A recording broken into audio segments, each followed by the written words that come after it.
माएँ क्यों चली जाती हैं? वो बेटी जो माँ की मौजूदगी में धड़ल्ले से घर में दाखिल होती थी और सामान एक तरफ फेंक कर माँ के कमरे में आकर उसके गले में बाजू डालकर खाने पीने की फरमाइश करती थी, आज खामोशी से घर में दाखिल होकर परेशानी से सोच रही थी कि जाए तो जाए किस कमरे में। इतने में भाई आए और सलाम का जवाब देकर अपने अपने कमरों में चले गए।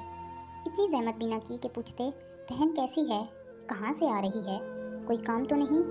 उसने बेचारगी से भाभीियों की तरफ देखा जो सलाम दुआ के बाद अपने अपने कामों में मसरूफ़ हो गई थी। उसने अपनी भतीजी से एक गिलास पानी का मांगा और बरामदे में रखी कुर्सी पर बैठ गई। उसका दिल किसी के गले लगकर धाड़े मार मार कर रोने को कर रहा था, लेकिन किसके गले लगे, किसको अपना दुख सुनाए, क्योंकि वो बंदा तो चला गया था जिस पर सर रख कर सारे दुख सुनाए जाते थे।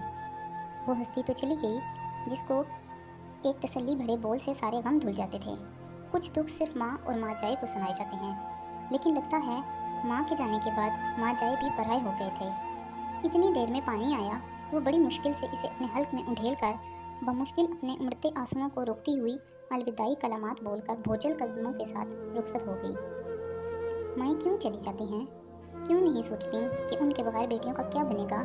क्यों नहीं सोचती कि माँओं से बड़ा उनके लिए कोई मान नहीं होता?